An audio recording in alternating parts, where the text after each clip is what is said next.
Hello and welcome to our second lecture of week 6. Today we are looking at Emperor Trajan. It's a very focused lecture because we're looking just at Trajan, just at one emperor, and we're also largely focused on the city of Rome today. So this will contrast nicely, I think, when we expand to the provinces next week and take a much wider view. But for now, we're really going to look at Trajan and what he did in the city of Rome. So let's get started. Just to remind you kind of where we're at in the timeline of Roman history. So we started with Augustus. He was the first emperor of the Roman Empire, starting in 27 BC. We then moved to the Julio-Claudian dynasty, his successors, starting in 14 AD. Then last time we looked at the Flavians, right, who created the Colosseum. We have Vespasian, Titus, and Domitian. That was 69 to 98, and we are now at the Trajanic period. And we could have broken this down a bit differently, but instead we're looking at Trajan as his own age, because you can see that he ruled for quite a long time, 98 to 117. And so this kind of represents a specific period of Roman history. So he kind of gets his own era. Before we look at Trajan, I do want to look at where we left off. So this was the last work of art that we looked at in the Flavian lecture, and it was the equestrian statue of Domitian, who was the third ruler, who was Vespasian's second son. And Domitian was not the best emperor. He was not very well liked, a bit of an authoritarian, right? And so what we see here is a statue of him on horseback, except that the face has been replaced. It is no longer Domitian's face.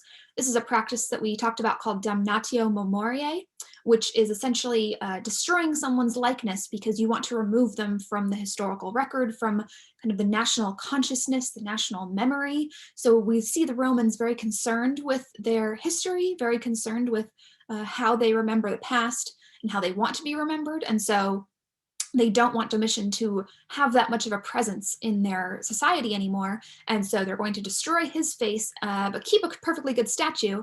And they're going to replace the face with the face of his successor, Nerva. So let's talk a little bit about Nerva. He only ruled for 2 years, so we don't have a ton to say about him, but he's notable because he was the first of the 5 good emperors. So I know earlier I said that Trajan kind of gets his own age, but there's sort of an umbrella here, and that umbrella, rather than it being a Julio-Claudian dynasty, right, the Flavian dynasty, we don't call it a dynasty, it's going to be the 5 good emperors. And this is a title that was given both by modern scholars. So modern scholars looking back, we see that it was generally a time of peace and stability in the empire. Not a lot of crazy things happened. We don't have a lot of crazy personalities like a Nero or Caligula type. But it was also a title that people at the time thought, these were very popular emperors, 5 very popular emperors among the people. The people really liked them. And we see that as a change, right, from these volatile emperors that we had before. So Nerva, 96 to 98, we see his bust here, and he looks quite calm, right? He's kind of just gazing outward. There's a bit of serenity, but also a bit of strength to him. Nerva was kind of a lifelong politician. He had worked in Roman politics almost his whole life, and he had actually worked in the administration under Nero. So it's interesting to think about, because I know we're talking about these things as different ages, but in the timeline, I mean, Nero died in, what was it, 68? 68, I think it was, and so that was only 30 years earlier. So this is the same lifetimes of people who could have been alive for both Nero and now Nerva, seeing this change of power, right? So Nerva served in the administration under Nero. I don't think he was the biggest fan of Nero, but he, after Domitian is assassinated, he is chosen to become emperor. He's quite old when he is elected, probably because he had so much experience, right? It's a similar thing with Vespasian, where they put someone in power who has a lot of experience to kind of hopefully bring stability. So Nerva, we see a little bit of idealization on his portrait. He doesn't look super old, but there are some signs of age. You can see some lines on his face. But overall, kind of a standard portrait, a serene, calm portrait of maybe someone who's trying to portray strength. One of the things that he builds, one of the few things that he builds, is the Forum of Nerva. So you can see that there. It's this small, skinny forum, and it's right in the middle. So you can see it there. It's in the middle of the Forum of Augustus and the Forum of Vespasian. So it links those two. And he also built a temple of Minerva there, who was kind of his favorite goddess. So he built his own little baby forum there. But Nerva, as I said earlier, is significant for being one of the 5 good emperors. And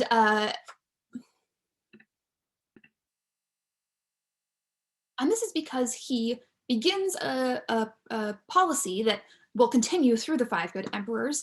And as I said in the beginning, so we saw dynasties, right? And these dynasties are characterized, the reason they're called dynasties is because the line of succession went through the bloodline. So the emperor appointed his son, or maybe his stepson, or maybe his nephew, right?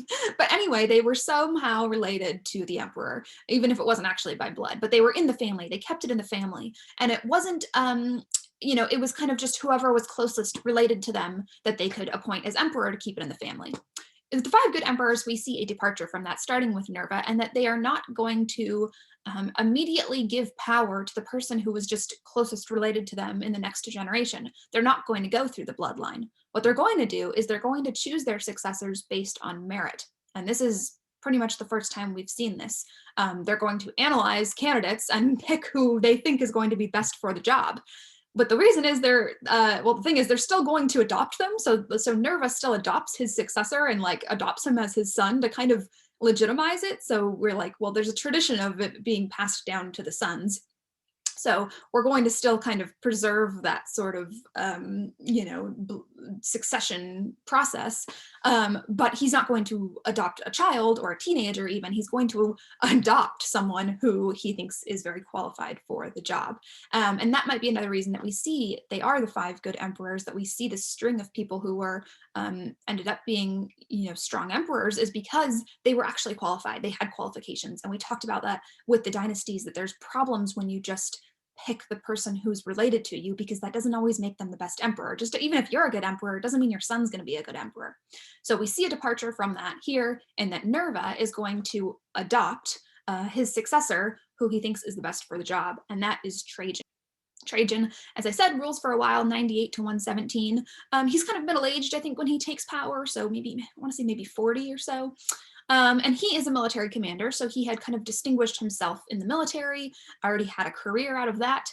He is significant because he was our first emperor who was not born in Italy. So he wasn't the first one who wasn't born in Rome. I think there was at least 1 or 2 who were not born in Rome, but he was the first one who was born outside of Italy because he was born in Spain. So he's an emperor from the provinces. And that's a bit interesting too, because it shows the kind of the scope of Rome and the fact of how these provinces are being integrated into the Roman world, that they're not as much always just kind of provinces who we've conquered and that's it, but we can kind of see them as equals, and we can make them citizens, and they can rise up in society. We saw that at Glonum starting out there, and now we see it again with Trajan, who also is born in a province but is going to become emperor. He was extremely popular. As I said, he was the best choice. He was the one that people wanted. And so that was why Nerva adopted him, did a symbolic adoption of Trajan when he was like 40. And he was extremely popular among the people, and he was granted the title Optimus Princeps, which Princeps we talked about last time as the title of the emperor, kind of like first citizen is essentially what it means. But he was Optimus Princeps. And if you think back to the temple of Jupiter Optimus Maximus, it's like Jupiter greatest and best. So that's what this is. It's like the best emperor, because people really loved him.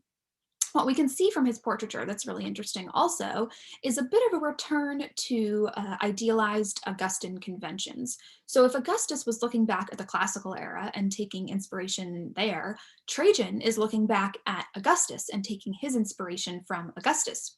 And we see that in a few ways. We see a little bit of a bowl cut on Trajan, so he's kind of, the haircut's making a comeback. But we also see some idealization, right? We don't see a lot of wrinkles. We see some. I would say we maybe see more than Augustus, so it's not quite as idealized, but still, he looks very muscular, very strong. His expression also is a very kind of calm sternness, I would say. And the fact that he's looking out into the distance perhaps indicates that he is thinking about the empire. He's looking out and kind of, I don't know, in deep thought. It almost looks like he's thinking about the empire, looking out over the empire. A couple other things, is that this is an individualized portrait. So we'll see similar facial expressions and or facial characteristics moving forward. And just so you can see right here as well, between these two images, these are two different busts. They're not the same, but they look very similar, right? Because they both look like him. It's an individualized portrait. So this is Trajan. His wife's name was Plotina. Plotina is the wife of Trajan. We can see her portrait here, and we see that she's kind of retained a bit of that Flavian hairstyle, that really tall coif that we had under the Flavians, but it's not in those ringlets anymore. It's kind of, I don't even know, maybe more tied or something. It's kind of put differently, more brushed than like ringlets, but straighter, but still has that height, that same kind of height. So we see a similar hairstyle, but not the same. Plotina, similar to Trajan in the way that he was trying to bring stability to the empire, trying to get away from, people like Domitian. He, was chosen, as I said, because of his qualifications. Plotina kind of felt the same way in that she was her duty as his wife and as empress, as wife of the emperor, was to be a good model of Roman femininity, of Roman matrons. That she felt like she kind of had a responsibility as well to also bring some kind of stability. And I think I mentioned that might be because Domitian's wife was rumored to play a role in his assassination. And so Plotina is trying to reassure the people that she is not that way, that she is also going to be stable, support Trajan, not cause any waves here. And that we can see that from a quote that we have when Trajan became emperor and they are walking up the steps to the palace for the first time after he has been declared emperor. She says, "I enter here such a woman I would like to be when I depart," kind of implying that she doesn't want to be corrupted by this position as empress, by power, by anything like that, that she wants to retain the morals and the person that she is when she wasn't empress. So we see a kind of moralizing duty in her. We're going to focus, as I said, in Rome, and one of the biggest things that Trajan builds is his Forum of Trajan. So you can see that at the top of the screen, right? And so, here's the Roman Forum, here is the Forum of Nerva that we just talked about with Vespasian's and Augustus's, and now we have the Forum of Trajan, and just look at how big it is, right? It is massive. It's way bigger than any other forum. I mean, we thought Julius Caesar's was big, and it's like dwarfing that. It's a huge complex, and there's a bunch of things there. And so we're going to spend like half of this lecture just talking about all the different things that it has, because it really was a significant and important addition to the center of Rome. So here it is, as I said, just to situate you with all the other forums.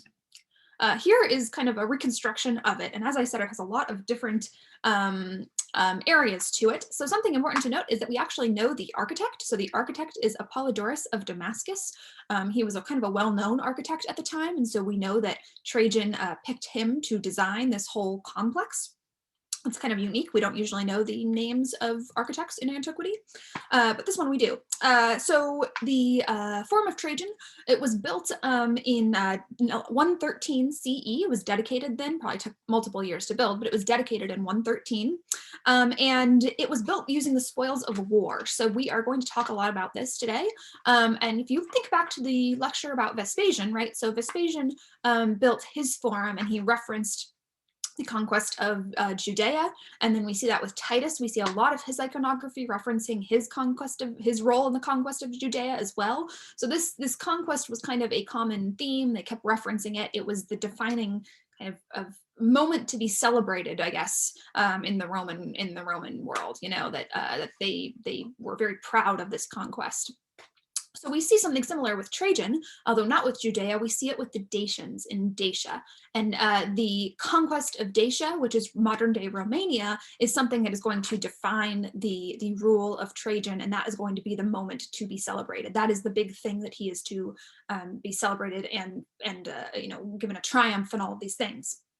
And he references that a few times here. One of the things is that it is made with imported marble. This whole structure is marble, made of imported marble, as a reference again to the kind of expansion of the empire, that we're bringing in marble from all of these different provinces that we have. So we're going to show our control of the empire by showing our reach and our ability to gain resources from all of these different provinces. Daesha specifically was known for its mines, so it has a lot of, it had good mining resources, including gold, and so we see a lot of gold in Trajan's works that possibly could have been taken from Daesha.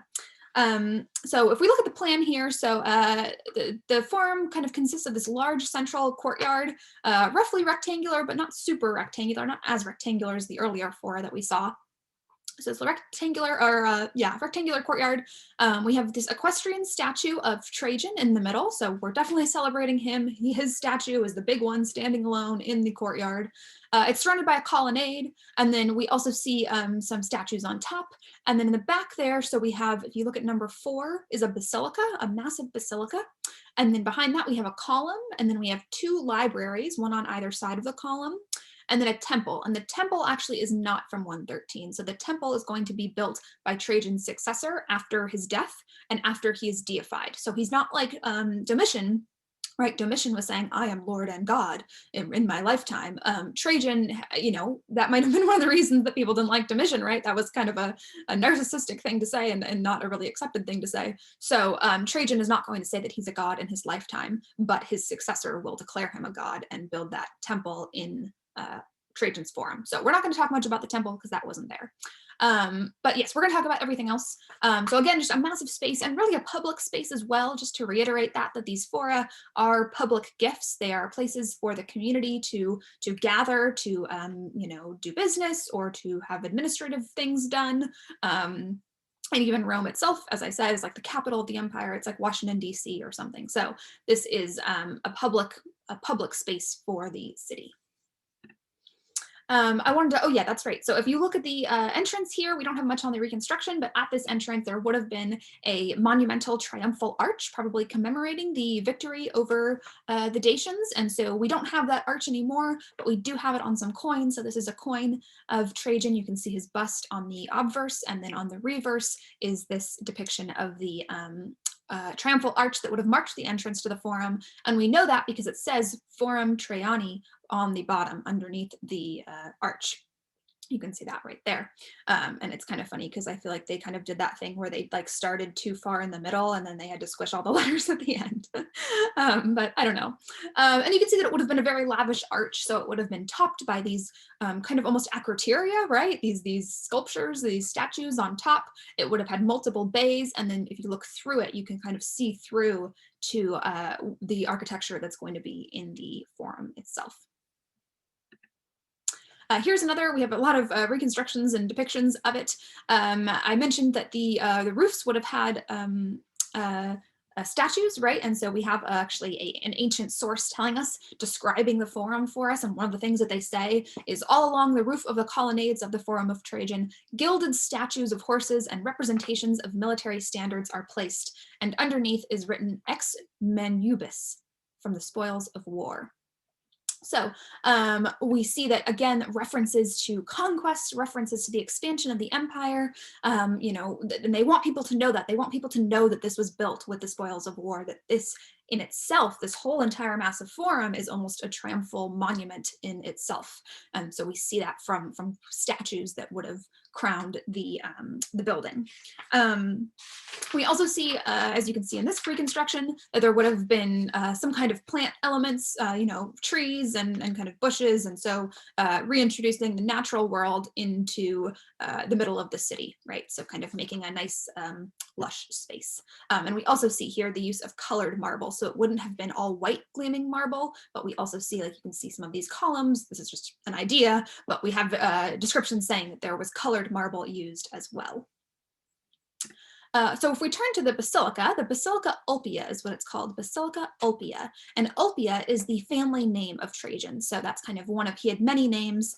Actually, if I go back to, oh, it doesn't say it on the coin. Never mind. But he was, that was one of his family names. So he names the basilica in honor of that kind of branch of his family. It was a massive basilica, so it was much bigger than most, because most of them that we see had only one apse. So if you think back to the Pompeii Basilica, there was like a flat or straight entrance, and then you walk in and there's a linear axis, and then there's an apse at the end. But what we see here, and I'm gonna go back again, is we see apses at both ends. So again, these apses are these back rounded portions. And so this is the basilica, and we have 2 apses at either end. You can also see that it would have been 2-storied. So it would have had a clerestory, which we also talked about at Pompeii. A clerestory, again, is this 2nd story with windows, and that's to let light in. So these open spaces that would have let light in, this kind of 2nd story, which you could have walked up there as well, but the primary purpose of it was to let light in. It's kind of a story of windows. Also very lavish inside, though. Yes, so would have had a raised central floor and then a double colonnade inside. So you can see that there's 2 rows of columns here. There's one, and then there's another one in the middle. So very lavish with multiple columns in either white or yellow marble, and those are of the Corinthian order. So it was also famous for its gilded bronze tile roof. So you can see these roof tiles would have been made of bronze, and you can also see on the outside, so this is the exterior elevation, an artist's rendering of it, but there would have been, again, a lot of use of gold and bronze and these lavish materials, lavish decoration. So it was definitely it was a fancy place, it was a lavish place, but it was also known that it was so fancy because of the spoils of war, right? That because they had conquered these other places, especially a place like Daesha with its gold mines, that they were able to build up the city of Rome. And so kind of always referencing that conquest. So if we look here again, so yeah, we have the kind of layout. So this is where we were looking with the Basilica Opia. As I said, there would have been libraries that held Greek and Latin texts. We also see that in Vespasian's Forum, the introduction of libraries. The Equestrian statue here, large open space. This is probably where that monumental arch would have been. And then it's also, I know we're not really talking about the temple because that's later, but there's kind of some dispute about whether it was here or whether it was in the back. The archaeologists are kind of divided on that. But something else that we didn't have in the earlier plan is this section in the back, and these are the markets of Trajan. So if we look at those today, they look massive, and they are, some of this is medieval additions to it, because after the Roman period, it was co-opted into a convent, and so used for religious purposes, and so that's one of the reasons it's so well preserved, is because it was used in the medieval period, but we also see some additions that are not Roman. But the general shape of it and the general construction of it is Roman. So these are markets. So this is where there would have been shops, offices. It's kind of the commercial space, and it's like a massive mall. So we see all of these different little shop fronts, different little stalls that would have been in effect there. It would have held over 150 shops. So it's huge. And this is not marble. This is made of concrete. So hopefully you can tell, because it is faced with brick. So anytime that you see brick, that usually means that it's a concrete structure on the inside that they have then faced on the outside with brick. So concrete, and we'll see that is very important in a second. This is also a little bit earlier than the Forum was dedicated. So here are some of the streets, kind of alleyways of the mall, if you will.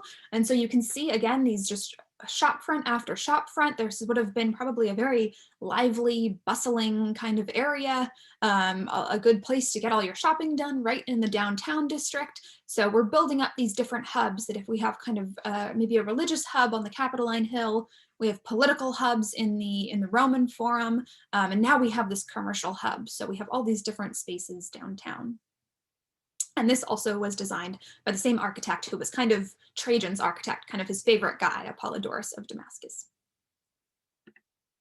But if we look again, so it was, as I said, created out of concrete. And so if we look at the interior, we really see how the use of concrete was integral to this structure, how it was necessary to achieve the shape and the form of it. And we see that up there in the ceiling. So the ceiling is going to be made of a series of groin vaults.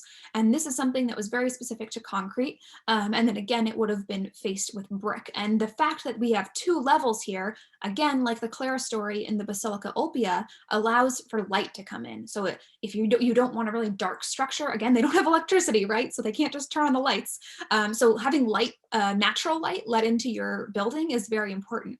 And so that's why we have have the clerestory up top here as well in order to let that natural light in and fill the space. And so you can see that there would have been, interior shops and then exterior shop fronts also, which is kind of also like a mall. Maybe you've been to a mall where you can enter out from the outside, or you can go inside and enter from the other way. So let's look a little bit closer at that roof. So here are a couple more views of it. You can see that it would have been very tall and kind of formed this arch over the central Great Hall. They're calling it Great Hall. But something that we see is that it's not a barrel vault.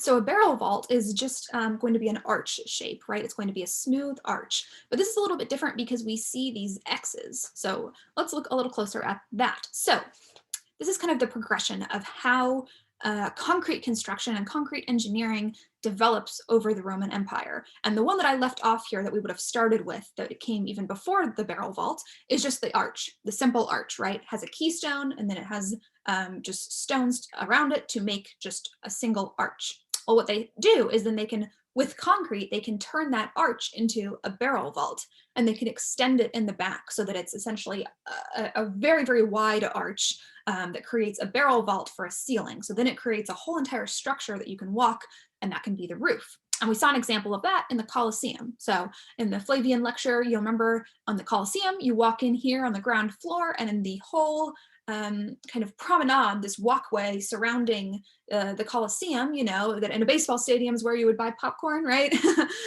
This is all a barrel vault, so a barrel vault ceiling. If we look at the Domus Flavia, if you remember that from last lecture, there we saw a groin vault. And a groin vault is going to be when you take two barrel vaults and you stick them perpendicular to one another, and that creates an X shape. So you can see that up here, that X shape in the ceiling. And it's essentially a way to create intersecting hallways. So instead of just having one hallway that goes all the way, you can have two hallways meet.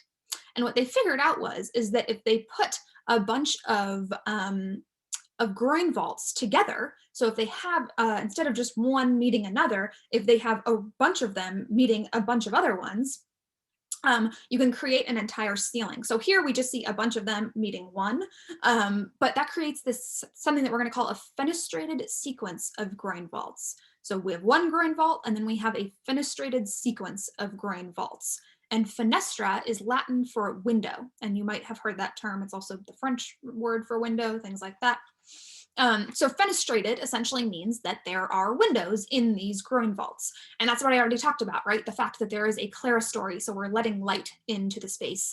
And by creating this sequence of groin vaults, what we're doing is we're lifting up the vault and allowing for that light to come in. So we're lifting the vault and allowing for these spaces to come in. When you have the sequence of arches meeting another, long barrel vault, kind of, it's kind of, when in that depiction, we have three barrel vaults essentially meeting another barrel vault.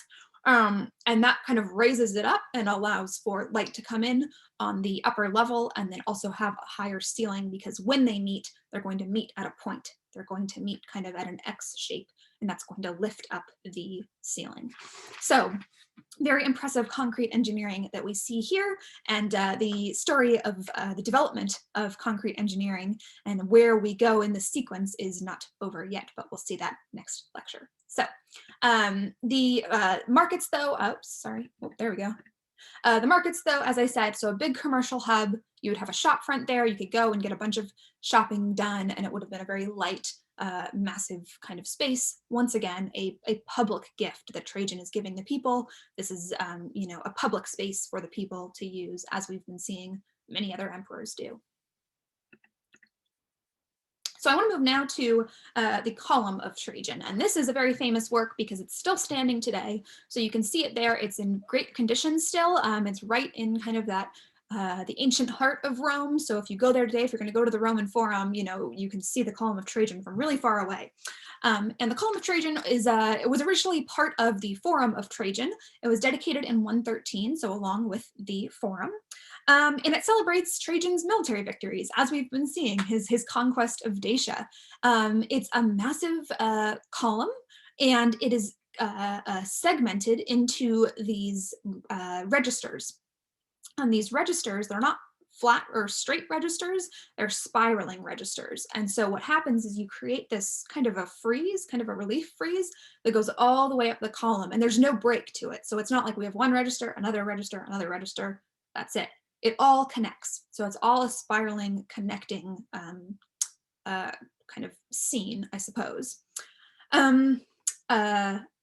It is a Tuscan column. So also we talked about that last time, right? It is in the Tuscan style, which is kind of the Roman update of the Doric style. So we can see that it's essentially a Doric column, but then it has a base. So it doesn't just go straight into the ground, it has a base. It also, though, has something which we haven't really seen yet with columns, which is a cap. So it has a cap on top, and then there is a statue. And in the time that it was dedicated, it would have been a statue of Trajan. Makes sense, right? But today it is a statue of St. Peter, because again, we had the medieval influence, the Christian influence later on in history, and they replaced the statue of Trajan with a statue of St. Peter. It also would have originally stood in a courtyard. So I showed you this earlier, right? So this is the plan of it, and you can see it there. It would have been in between these two libraries and behind the basilica in this courtyard. And here's a reconstruction of what that would have looked like. The libraries and the buildings no longer stand. So it looks like it's a column that would have just stood on its own, but it actually would have been in between this, this building in a courtyard, and kind of like a peristyle, right? Like in a house almost. And something important about that to mention is the fact that the basilica has 2 levels, right? And I believe the libraries did as well. And what that created is a higher platform to walk on, so that you could actually see everything on the column. Because if you're just standing at the ground level, I mean, your head doesn't even come up to the column. Your head is only at the base, which I'll talk about in a second. But yeah, so you have to crane your neck to look up. So what they did is they placed it in a courtyard where there's a second level. So you can stand on the second level, and you can look at all the scenes up there. So it's kind of, easier to read that way. You can also see that it would have been painted, which also would have made it easier to read, because if you look at these relief sculptures as they are now, it's very hard to see. You really have to get close and like look for every little detail. But it originally would have been painted, as would have all Roman statuary, which would have made it much easier to read from far away and easier to see the details and all of that. And this is kind of a fun reconstruction of maybe what a busy day would have looked like. Maybe even you could imagine this is the dedication of the column, maybe an event celebrating Trajan, something. It's very crowded, and you can see people up on these second levels, so they are able to look at the scenes on the column. So as also, just again to show you, I have a lot of pictures of this, but this is where we would have seen, so you're kind of standing in the middle of that open space of the forum, and you're actually looking through the basilica to the column. So in the Roman times, there would have been a massive building, here blocking your view, and you would have just seen the top of it, but today we can see all the way through. So we're kind of going to look at the whole thing, starting at the bottom. So we see at the bottom, like I said, a giant base. It sits on this big, big base. And if you're standing next to the column, you're not, you can look at the scale of it. You're not coming up to the column. And we know that because there's a door. So you can see here, even if you're not seeing it in person, obviously if you were there in person, you could see how tall it was. But in our pictures, you can kind of scale it by the size of this door, which is a human-sized door. So that's how tall you would be, and then that's how tall the column is. So it's a huge, huge column. And it actually has a staircase on the inside. There is a staircase that winds all the way up to the top. And people don't really know what this staircase was used for. It's unlikely that it would have just been like, anyone can kind of go up and hang out at the top of this column. It was probably more used for special events or used by the elite. However, we do see this massive base with a door, and it's well decorated. And there is speculation that perhaps it is was the intended resting place of Trajan. So this actually could have been Trajan's mausoleum. And I don't remember if I talked about this. I don't think I mentioned it maybe when we were talking about the mausoleum of Augustus, but one of the reasons that he put the mausoleum so far out in the Campus Martius and kind of out on the road leading out of the city, right? It's way out there, is because the Romans did not bury their dead within city walls. So that was not kind of an accepted practice. They felt like it was unclean. And so they, all of their cemeteries, every burial that we see is always done outside of the city walls. So there's speculation here because this really seems like what we're seeing is a mausoleum that maybe that Trajan could have been buried in, but that would have been peculiar because people couldn't be buried within the city walls. But also, if you're the emperor, if you're Trajan, and maybe if you know that you're going to be deified after your death, maybe this is less of a traditional mausoleum that like anyone would have, and it actually in itself becomes more of a temple, more of almost a Haroun, right? A temple to a hero who has now been deified. So there's kind of different interpretations of what this could be, but it's possible that this could be the mausoleum of Trajan. Also, we see on the bottom the decoration here on the relief decoration on the sides is just like all of these weapons, just tons and tons of weapons. So definitely a reference right away to Roman military might, because if you are standing at the base of the column, that's like all you can see is just all of these all of these weapons all the way around. And it actually reminds me a little bit of the Tomb of the Reliefs from the Etruscans, right? The way that they had all of those tools and kitchen instruments and weapons hanging on the walls. It's kind of a similar thing where they're just putting a bunch of weapons up. So yes, so this is kind of the general structure of the column. Actually, you can still go inside today if you are like, if you're with a special like tour guide, have special permission. I've heard of a couple art historians who got to do that, and that is my lifelong dream. So someday I hope to get to the top of Trajan's column.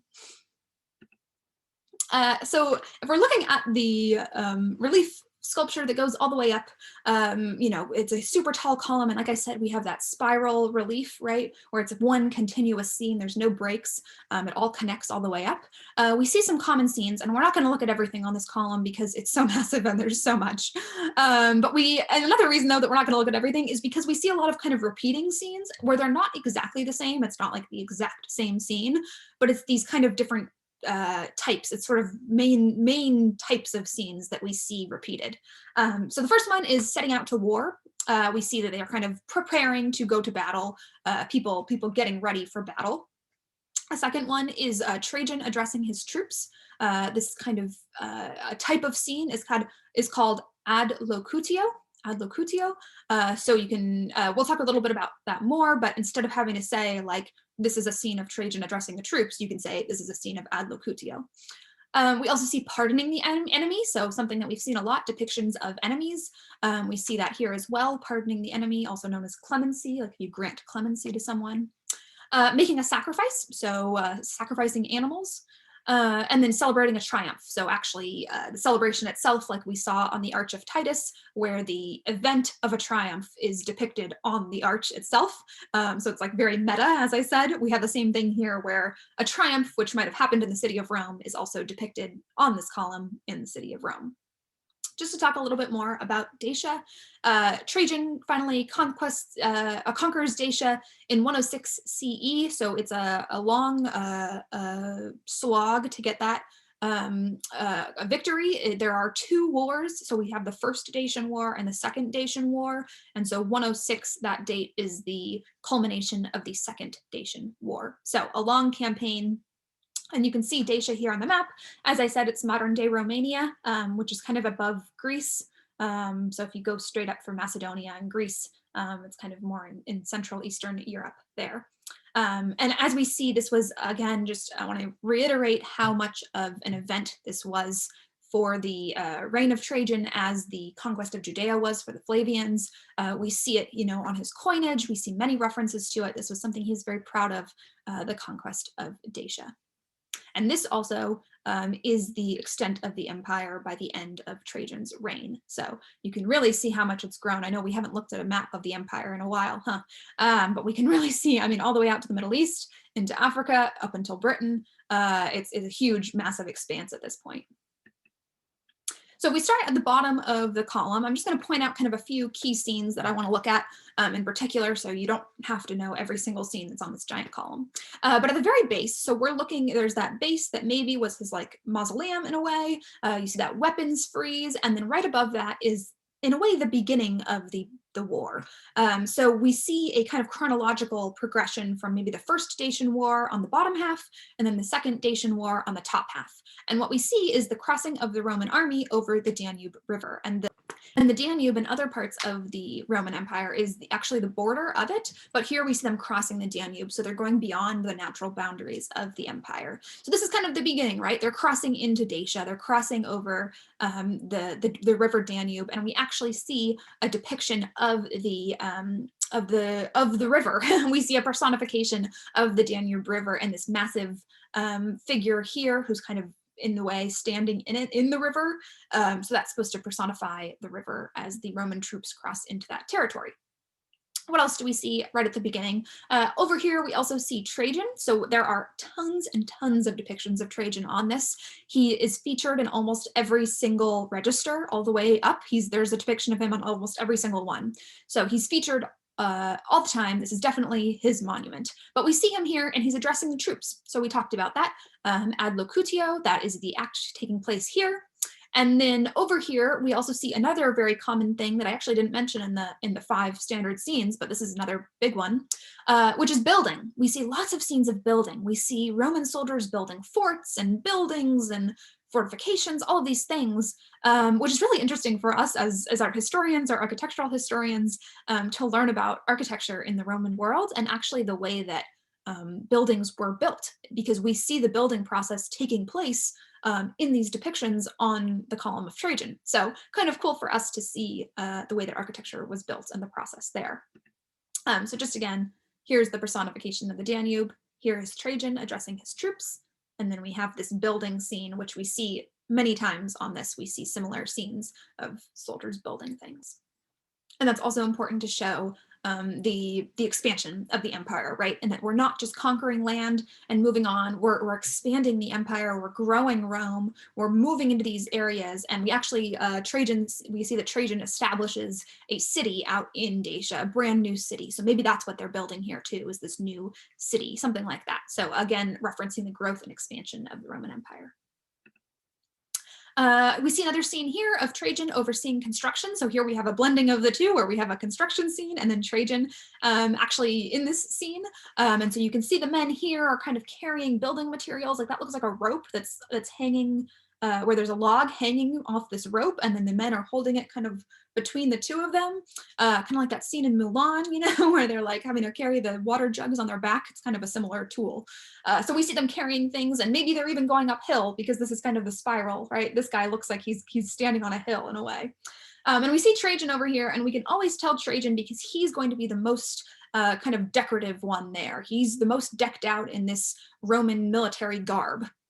And he's also kind of, in a way, it's kind of an ad locutio scene as well, because he's kind of looks like he's telling them something, like maybe this guy is listening and Trajan is talking and telling him, put that log over there, you know? So we see kind of a mix of scenes here. But again, Trajan always really recognizable by his kind of over-the-top military outfit. And if you're thinking that it looks familiar, you are correct. So there I said is Trajan.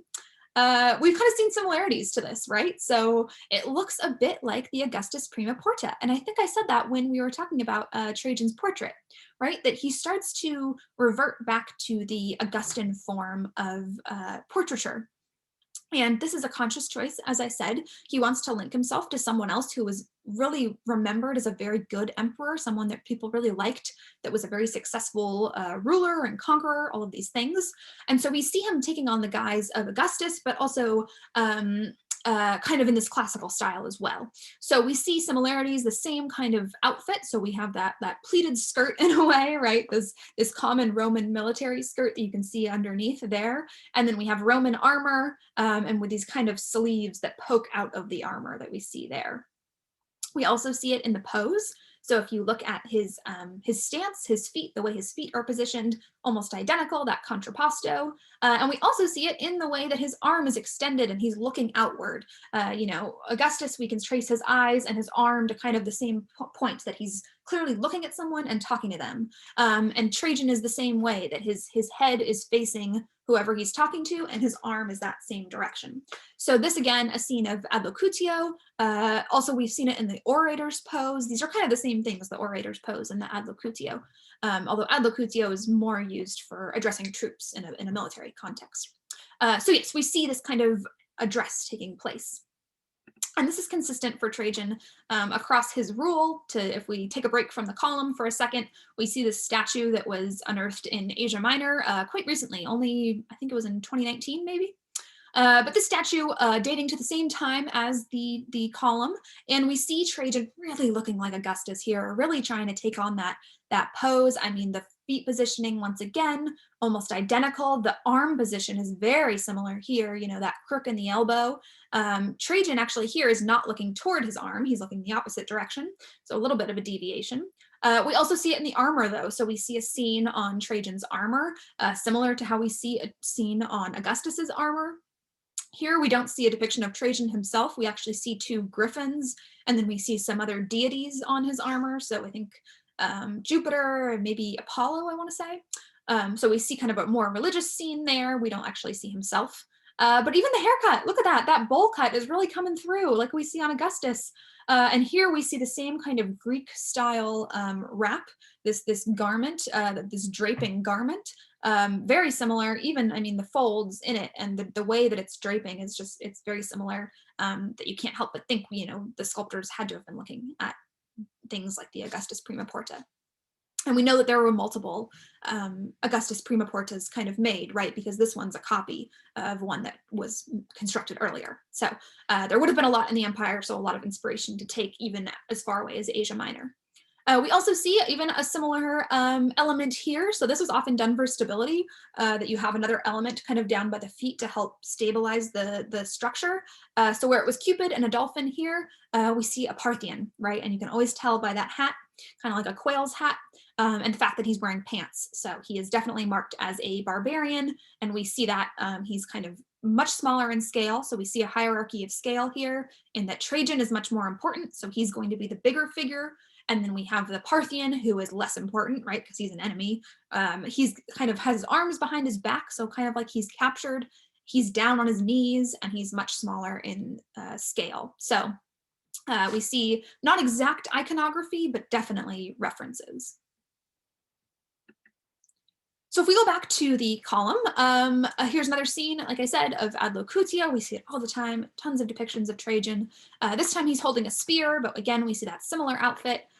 He's got the same kind of pleated skirt and then the armor with those sleeves, and his men are listening, and this almost looks like they're about to go out into battle. You know, we have men on horseback, this guy has a shield, they're all listening very intently, and then Trajan is holding a spear, so it looks like they are about to go march into battle.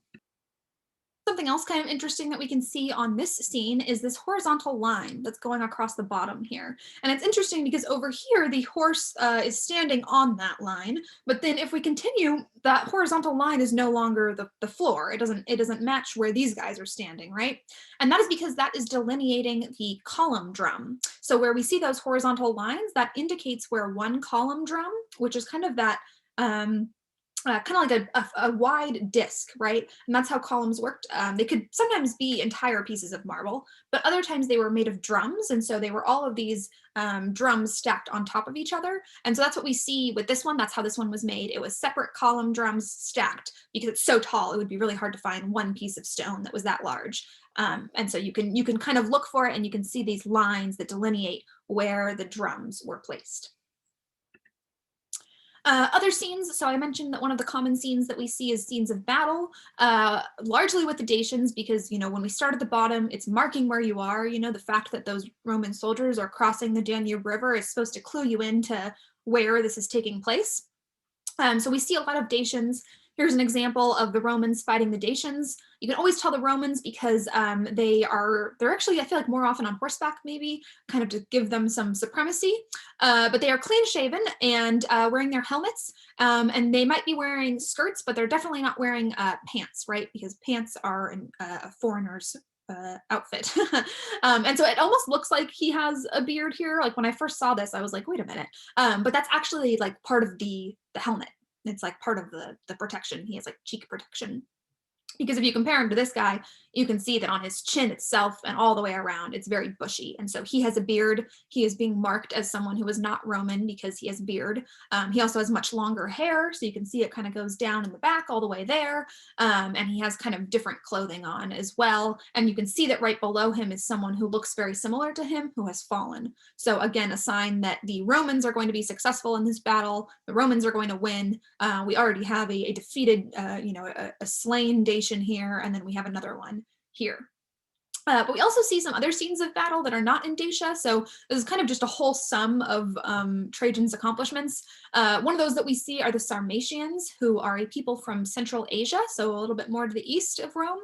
And they are marked by this scale armor that they wear, which is kind of cool, the way that this is rendered with these scales. And that was probably accurate. Probably the type of armor that they wore looked more like scales. And so we see that represented here. So this is a lot easier to pick out who our Romans are versus who our Sarmatians are.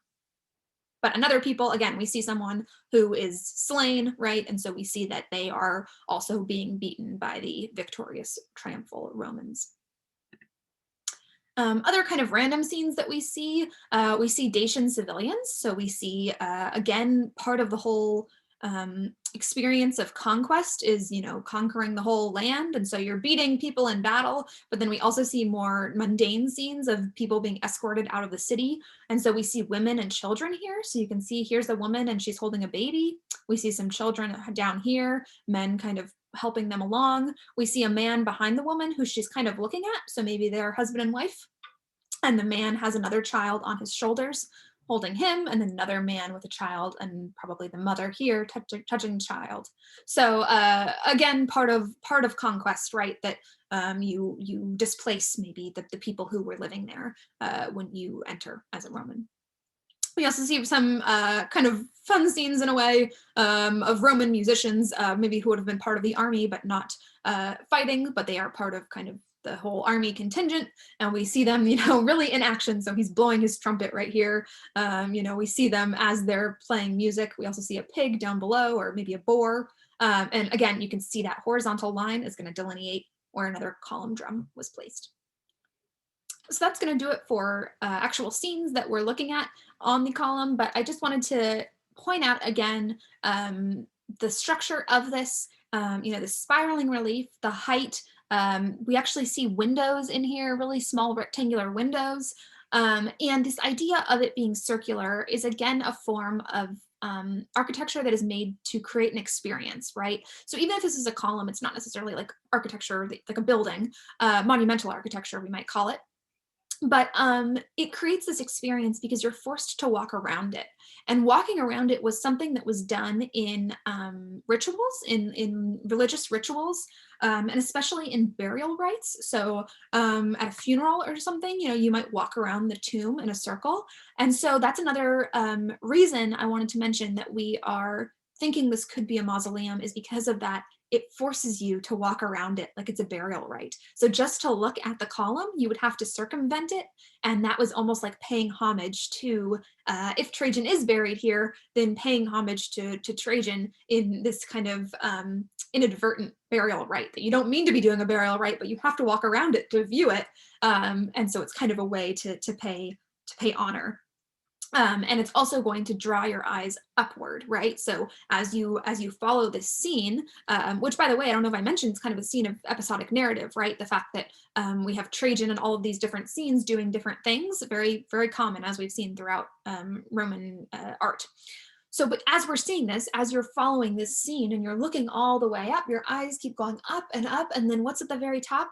The very top is that statue of Trajan. And so again, if this is some kind of monument that perhaps was to act as a mausoleum or something, and he knew that he would be deified after his death, it's a way to enhance that idea of the divine, and that you're walking around this circle, and you keep walking in a circle, and then looking up. You might get dizzy, but don't keep your balance. You keep walking, looking up, and then you see Trajan at the top, and it's almost like Trajan has ascended into heaven, into the pantheon of gods, that he is now divine up in the heavens after all of this lifetime of accomplishments. We see him at the top. This could almost be like his res gestae, right? His list of deeds of accomplishments. And then at the top, we see Trajan ascending into the heavens. So definitely an experience is created with this column, and although we have no direct evidence that it's his mausoleum, we have some plausible theories about why it could be. But so that's it for the column. I want to move now to some other art that we see around the Forum of Trajan and the Roman Forum. So this is one. This is the Anaglypha Traiani. There's so many vowels there. So this is a panel from it. This is something that was found in the Roman Forum, kind of a decorative frieze. And this is like propaganda 101. This is like the first day of class. So you've become an emperor. Like, what do you do now? Time to create some propaganda. This is what you do. So on the one side, on the left side here, we see Trajan doing his favorite pose, doing the orator's ad locutio pose, where he's standing and he's addressing a crowd. So all of these people are gathered to listen. He's kind of standing on a raised dais, addressing the crowd. And then over here, we see him seated, and here's a closer look of it. He's seated and he is giving something to the person who is approaching. And this is a scene of alimenta, you can see it there, which is like subsistence payments. They're like kind of like a stimulus check. So alimenta, and we see Trajan distributing charity to widows and to the poor. He's distributing the largesse of the city in his infinite generosity, right? So we have this scene of essentially him performing charity work. This is a public scene. It would have been in the Forum, right? And it's actually, we see things on it that reference other things in the Forum. So this scene, essentially, it's on a panel that's in the Forum, but the scene is supposed to be taking place in the Forum because we see things like this arch, this archway, right? This over here is a fig tree, and we see a statue of it, and we know that that was a thing in the Roman Forum. There was like a fig tree, and then next to it there was a statue, and I don't remember who the statue was of. But there are these kind of indicators that are supposed to tell us that this is the Roman Forum. Look, we have a temple back here, so maybe that's the temple of Saturn or someone, temple of Concord, we don't know. But there's a temple there, so it's supposed to set the scene for you, right? And the way that the River Danube was, this is supposed to set the scene. This fig tree and the statue, you can see it a bit better there. We're in the Roman Forum, and this is a scene taking place, and it's like daily life. This is like a real thing that could have happened, but it's definitely showing Trajan in his best light. On the backside of it, we also see yet another instance of charity. We see the burning of debt records. So this again references the wealth of the empire and the success that it's having under Trajan, the stability and the prosperity, right, with the conquest of Daesha and those gold mines. We see that people's debt is being cleared after a military victory. So because Rome has conquered someone, they now have much more wealth, and they are able to erase people's debt. So you are seeing these people who are bringing their debt records to be burned, to be destroyed. Their debt is being wiped away. Yet another generous act by Trajan and by the Roman state. And we actually see Trajan seated, I believe, over here. We see him seated watching this scene happen. So just so you remember, it wasn't just some, anonymous force who erased your debt. It was Trajan. It was Emperor Trajan. So that's who you have to thank. And yes, that's right. It's over here that we see these actually are the temples of Saturn and Concord. So we know because they're right next to each other. And then if we kind of look at where the fig tree is, right? So that's a continuation in a way. Or we see the same fig tree. This isn't the same panel, but it's like the same scene in a way. So we can kind of map it from that. Yeah, so we don't know exactly where this would have been displayed, but we know what scene it or where the scene is set somewhere in the Forum, and we know that this was dug up in the Forum. So I'm going to move now to our last monument, which is not in Rome. So we're all in Rome. This is the Arch of Trajan. So this is in Beneventum, so it's in Italy, not too far away from Rome, but it's not in the city. And this is a triumphal arch, right? So we see a lot of this. We've seen it with Titus and with others. these triumphal arches that were erected, they usually have this inscription that talks about who erected them and for what purpose. And so making sure that you know who this is dedicated to and who we're celebrating here. It's a very grand arch. You see a lot of decoration, a lot of different elements here. You can see in the spandrels, we have, again, personifications. So these are personifying the Danube and Mesopotamia. So personifications of the Danube River and the area of Mesopotamia, which are again to reference the people that Trajan has conquered. You know, we saw that Parthian in his statue from Asia Minor, and the Parthians kind of lived in the Mesopotamia area. So Trajan had a victory there as well, and so we see commemorations of different victories through these personifications of the places he's conquered. We also see Corinthian columns on here, so you can see those there. Some deep fluting we have sitting on a base, and then we see a continuous frieze there. We see statues on top as well, these high relief portraits, and especially just, yeah, I really noticed the high relief, the way that these figures are really three-dimensional, really like almost look like they're about to step out of their scenes. And, you know, I think I talked about that with the Arch of Titus, when you can see the back of their head.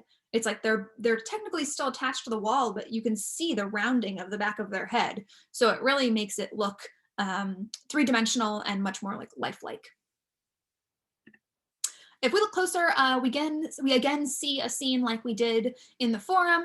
We see this alimentus scene, so another scene of charity, of giving out these payments to people. And so we see a seated, or no, he's not seated this time, he's standing, but people lined up. When you see women with their children waiting to receive, you know, money or bread or whatever it may be. So again, we see this propaganda 101, right? That this is a classic way to enhance your image, is to remind people of the charity that you have given them. And again, I just want to note how lavish this arch is, definitely put up using imperial money. We see these coffers, you know, in the inside, and these vegetal designs. We also see a scene of sacrifice. So I know I didn't mention one on the Arch of, or the Column of Trajan, but we see scenes of sacrifice, and that's what we see here. So there's some kind of like animal being held by this man. That's like maybe, I think it's a cow, or and then we see someone about to strike it with an axe.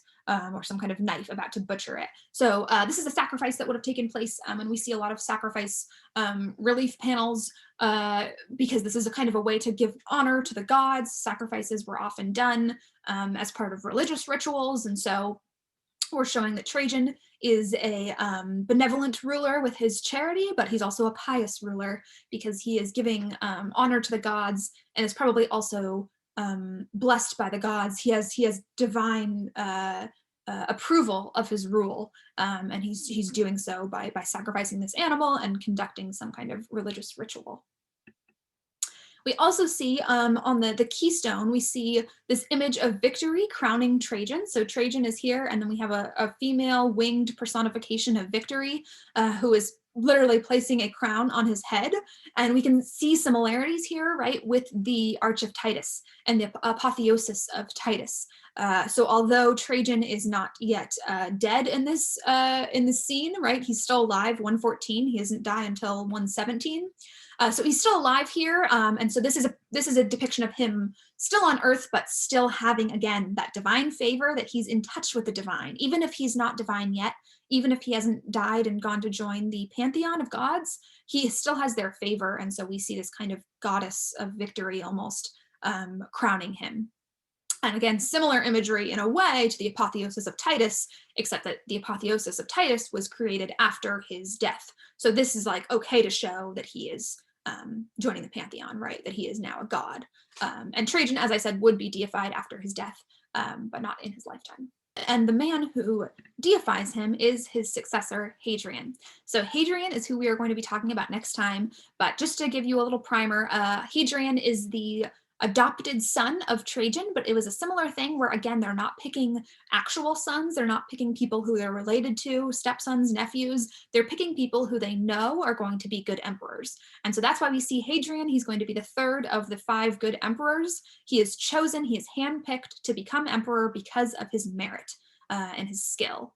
And we see a very close connection with these two men. Also, we see they had a close relationship. fond of one another, and we see that their reigns are closely connected as a way to show that this is a peaceful transfer of power. And we see that they, on the reverse of this coin, we see Trajan and Hadrian both holding this globe as a sign that they are both, in a way, rulers, because Trajan, although he was still alive, had to pick his successor. And so you don't want there to be any kind of idea that maybe the successor is already in power, is already going to take over, anything like that. We're showing that they're, in a way, co-rulers, that while Trajan is still emperor, that he's picked this person, he's happy with this person, right? He is happy to hand over the empire to Hadrian. So that's going to do it for Trajan. Next time we'll look at Hadrian, the rule of Hadrian. He was a Helleноphile, and so he was a big fan of Greek culture. And so that's going to create a great link for us to go into the eastern provinces and look at what was happening there, because Hadrian spent some time in Rome, but really spent a lot of time traveling, especially in Greek and in the Greek East. So that's where we're headed next time. Thanks for watching, and see you next time.